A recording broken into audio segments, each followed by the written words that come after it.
Nuestro protocolo de manejo clínico del envenenamiento por mordedura de serpientes venenosas y picadoras de escorpiones fue publicado en el 2017. Pueden escanear este código QR y van a tener acceso al protocolo. Este protocolo está basado en evidencia y es básicamente lo que nuestro Sistema Nacional de Salud nos indica cómo manejar estos pacientes. Cuando vemos el protocolo vamos a encontrar que este protocolo no divide a la mordedura de serpiente desde los síndromes clínicos que nosotros mencionamos antes y que acabamos de ver hace un momento, es decir, el síndrome neurotóxico, hemotóxico y citotóxico. En realidad no los clasifica así, y más bien la clasificación de este síndrome está orientado hacia la especie que mordió, hacia la familia, si es un bipérido o si es una elápide. Es decir, si es, por ejemplo, una X o es una coral.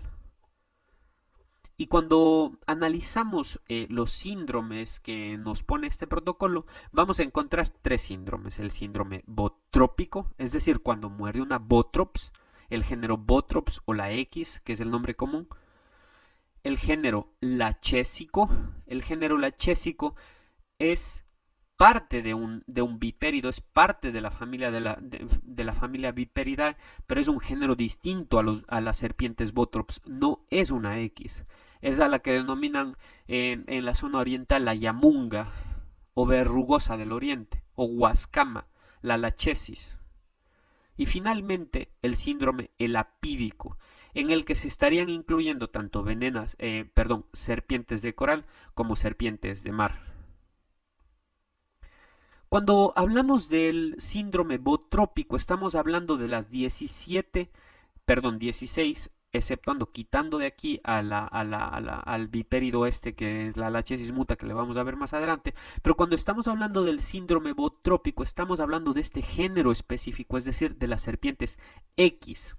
Las serpientes X, dentro de la proteómica de su envenenamiento, vamos a tener manifestaciones clínicas del síndrome hemotóxico. ¿Por qué? Porque tienen muchas proteínas que generan alteración de los factores de coagulación, coagulopatía por consumo, daño al endotelio vascular, que puede generar sangrado local, sangrado sistémico y coagulopatía. Entonces, cuando estamos evaluando a un paciente y encontramos manifestaciones de lo que vimos antes del síndrome hemotóxico, es decir, sangrado local por la herida que no ha cedido luego de una hora. Habitualmente cuando te cortas tienes que coagular rápido, pero si no ha coagulado y sigue por la zona de mordedura, es decir, por los testigos de los colmillos donde mordió la serpiente, sigue sangrando. Eso es una manifestación de coagulopatía. Y luego empieza a manifestarse por sangrado sistémico, por ejemplo, gingivorragia.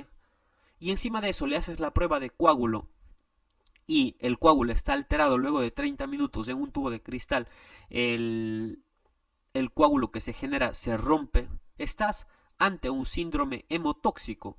Entonces, el síndrome botrópico, cuando una serpiente botrops o X muerde, va a tener síndrome hemotóxico, pero también va a tener parte del síndrome citotóxico, es decir, va a tener dolor severo en la zona, un edema progresivo por toda esa respuesta inmunológica inflamatoria exagerada mediada por las proteínas citotóxicas, porque estas proteínas citotóxicas terminan destruyendo los tejidos, terminan destruyendo los músculos dentro de la zona afectada.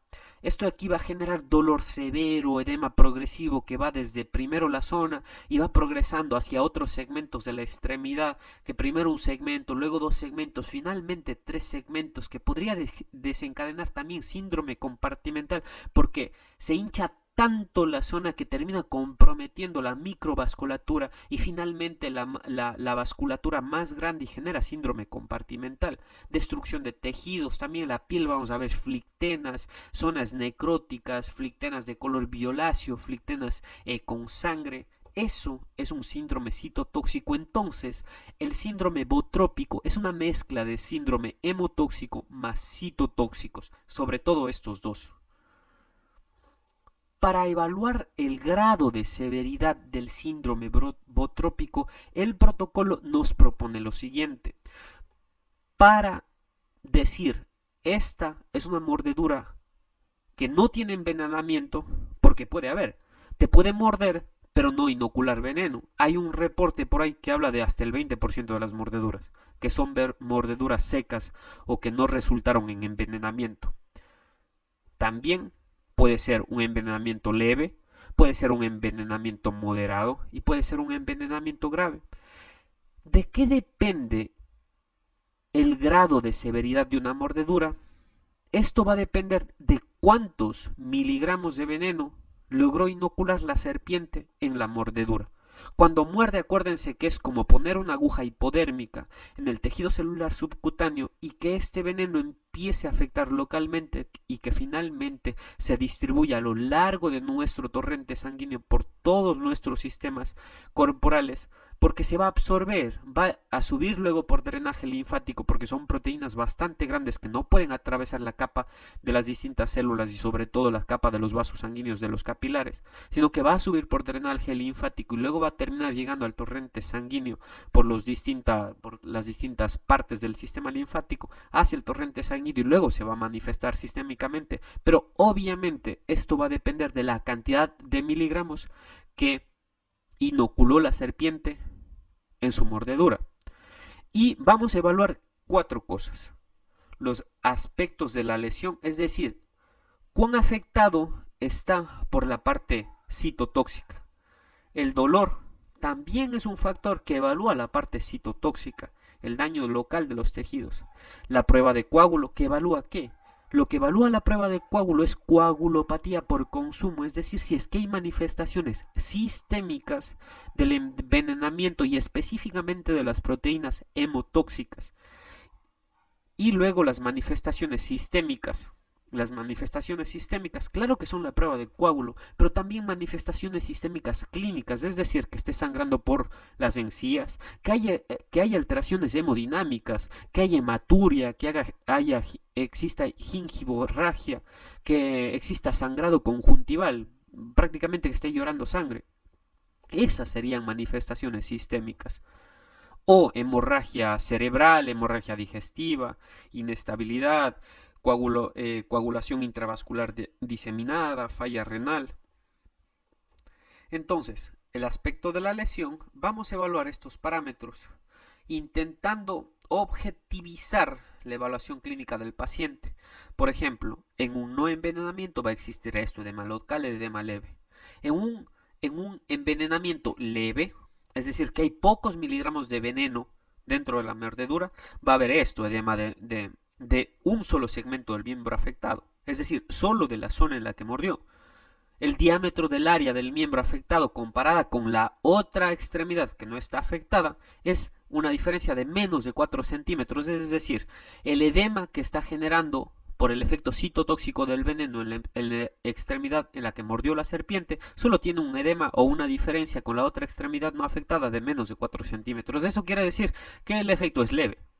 Escaso o nulo sangrado por la zona de la lesión también es leve, pero sin embargo sí existe envenenamiento. Luego tenemos manifestaciones moderadas, por ejemplo, edema de 2 o de 3 segmentos del miembro afectado, es decir, que el edema ya haya atravesado otro segmento de la extremidad. Por ejemplo, si te mordió en la mano, que suba al antebrazo, que luego suba al brazo, que finalmente llegue al hombro y luego se localice en el pectoral o cosas por el estilo. Al final eso sería edema de 2 o de 3 segmentos que indica que hay más miligramos de veneno inoculado por la mordedura. Que el diámetro comparado con la extremidad no afectada sea más de 4 centímetros. Eso quiere decir que hay una manifestación local bastante exagerada, inflamatoria. Que exista equimosis, que existan ya escasas flictenas, que exista sangrado local que no ha cedido luego de bastante tiempo de pasado la mordedura. Y finalmente, las manifestaciones graves serían directamente todas aquellas mordeduras que se den en la cabeza o en el cuello del paciente. Tengan muy en cuenta eso porque no hay tiempo. Si es que muerde dentro del cuello o dentro de la cabeza, aquí que empiece a generarse edema o esperar a que se genere edema, al final lo que va a desencadenar es que se comprometa, por ejemplo, la vía aérea o la vasculatura del cuello. Y eso al final determina gravedad en el paciente. Por eso es que en este caso directamente vamos a clasificarlo como grave. Recuerden, aparte de las manifestaciones clínicas, la ubicación de la mordedura también es un factor que tenemos que evaluar para determinar la gravedad del envenenamiento. Otra es edema que involucre más de 3 segmentos, el segmento en su totalidad y que ya empiece a llegar al tronco el edema, que empiece a llegar a las extremidades superiores o que empiece a llegar a la pelvis, a la zona abdominal, que empiece o más bien que tenga manifestaciones clínicas de síndrome compartimental, áreas de necrosis local, flictenas. Esas serían, en cuanto al aspecto de la lesión, del efecto citotóxico, lo que sería no envenenamiento leve, moderado y grave. Luego, en cuanto al dolor, cuando hay dolor leve, es posible que sea un no envenenamiento. Cuando hay dolor leve, es posible que sea un envenenamiento leve. Pero cuando ya hay dolor moderado, intenso, severo, podríamos catalogarlo ya como moderado o grave. Porque van a ser las manifestaciones locales de los efectos citotóxicos. Luego, en cuanto a la prueba del coágulo, vamos a clasificarlo como coagula o que no coagula, es decir, que la prueba te dé un coágulo que es sólido versus un coágulo que se desprende luego de 20 minutos de hacer la prueba del tubo, en un tubo de cristal.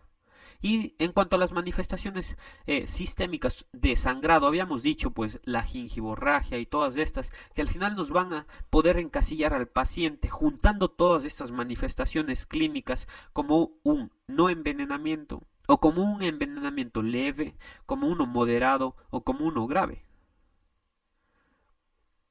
Habiendo terminado ya con el síndrome botrópico, vamos a hablar de esta serpiente que es muy especial. Se llama síndrome lachésico. Esta serpiente es la Lachesis muta.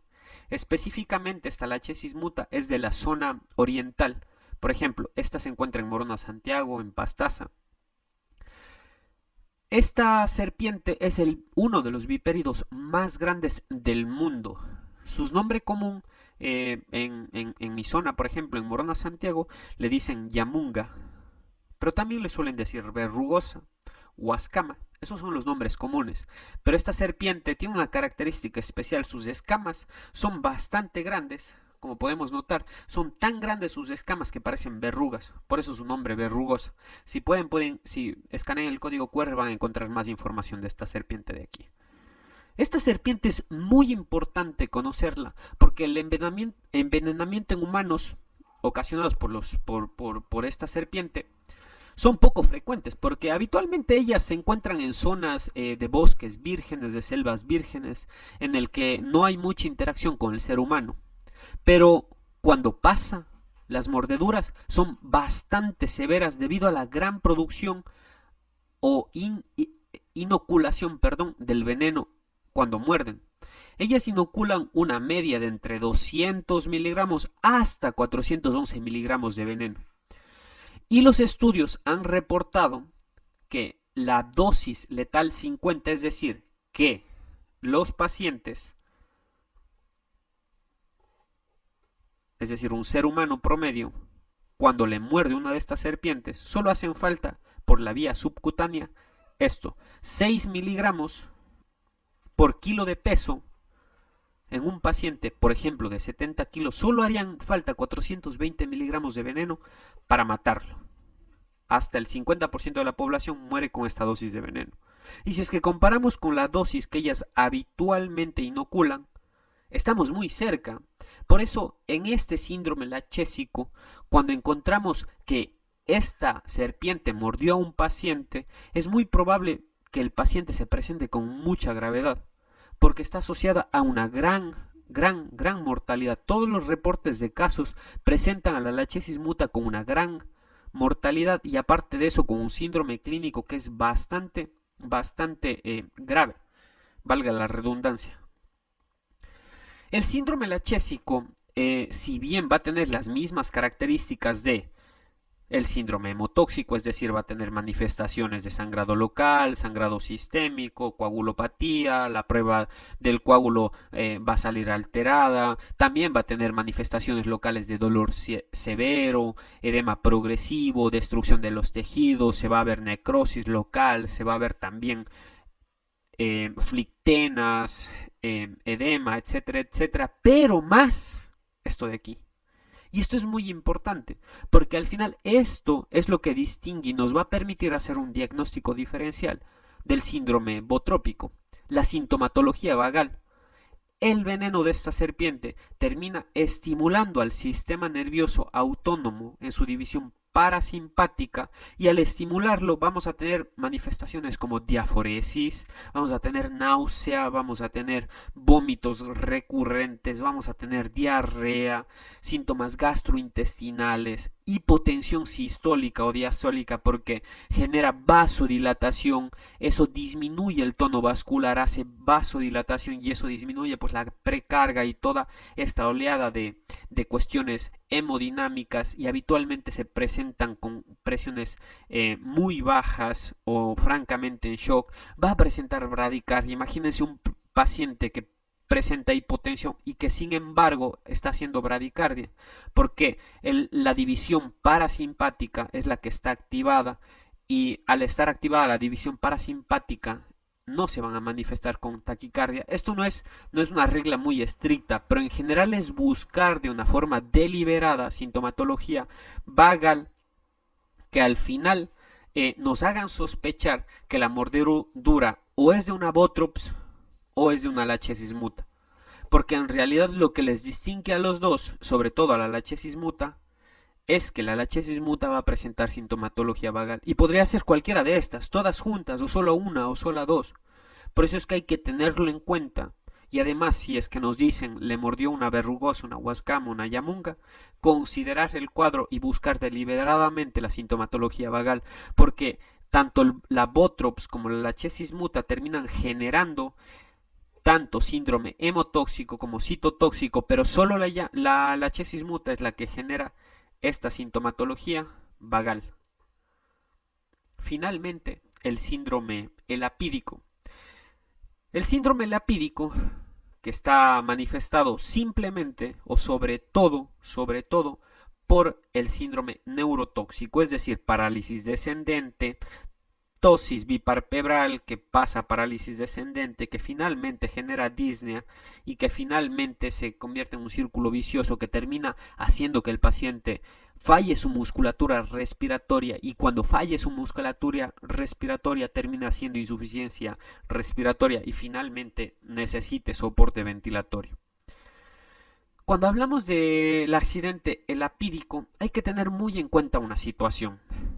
Algo que no mencioné antes del accidente bootrópico es que cuando ella muerde, antes de continuar con esto, que cuando ella muerde la lachesis muta, al inocular una gran cantidad de veneno, que más o menos oscila hasta 420 miligramos, y a sabiendas de que la dosis letal 50 del veneno es de 6 miligramos por kilo de peso, se queda muy cerquita de la dosis letal 50, o podría llegar a ese y podría generar una gran mortalidad. Por eso en ese síndrome, en el lachésico, no se evalúa la severidad, y lo que se busca son manifestaciones de envenenamiento, y cuando existan manifestaciones de envenenamiento y estemos sospechando de una lachesis muta, pues administrar 12 sueros antiofídicos de forma directa. Vamos a ver más adelante el tema del tratamiento, pero acuérdense que cuando muerde una lachesis muta hay que administrar toda esa cantidad de suero antiofídico para que neutralice al veneno que inocula esa serpiente, que es en una cuantía enorme. Volviendo al síndrome elapídico, habíamos dicho que el síndrome neurotóxico por el bloqueo de los músculos de la placa neuromuscular, estas serpientes en el accidente elapídico son muy interesantes porque cuando se investigaron las serpientes corales venenosas en Norteamérica, la dosis letal del veneno en un ser humano es esta de aquí, 4 a 5 miligramos. No por kilo de peso, 4 a 5 miligramos específicamente. Eso es una cantidad muy, muy pequeñita de veneno. Es decir, este veneno es mucho más potente que el resto de serpientes. Y se considera que la cantidad de veneno inoculado por una especie, por una mordedura de una coral en promedio, fluctúa entre 5 a 15 miligramos. Es decir, si la dosis letal en un ser humano es de 4 a 5 miligramos de veneno, y en promedio estas serpientes inoculan de entre 5 a 15 miligramos, siempre van a inocular la cantidad letal del veneno. Por eso es que cuando muerde una serpiente coral, habitualmente, o más bien, la recomendación es que no se busque o se evalúe severidad, porque es muy probable que esta serpiente inocule la cantidad letal de veneno. Sobre el cuadro clínico del paciente, ya lo habíamos mencionado ya muchas veces, pero aquí hay que ser muy precavidos porque el cuadro clínico es bastante insidioso. Es decir, no es aconsejable primeramente valorar la severidad, por lo que habíamos mencionado antes acerca de cuánto veneno inocula esta serpiente. Pero debemos observar al paciente al menos por 24 horas, porque a veces las manifestaciones clínicas, si bien suelen presentarse entre 2 a 18 horas, pero que sin embargo pueden llegar a presentarse también después de 24 horas. Por eso de preferencia hay que mantenerlos en observación a esos pacientes y no dejar que se vayan a la casa o no dejarlos en la escena si es que estamos en una ambulancia. Es mejor transportarlos al hospital, que lo observen por varias horas y que luego de ver en 24 horas que no hay manifestaciones neurotóxicas, que se vaya a la casa. Pero tengan en cuenta que es un cuadro muy insidioso que puede aparecer tanto a las 2 horas como a las 18 horas las manifestaciones clínicas. Y acuérdense que la dosis que inocula esta serpiente suele acercarse casi siempre a la dosis letal. Y al acercarse a la dosis letal, pues siempre va a haber una gran mortalidad.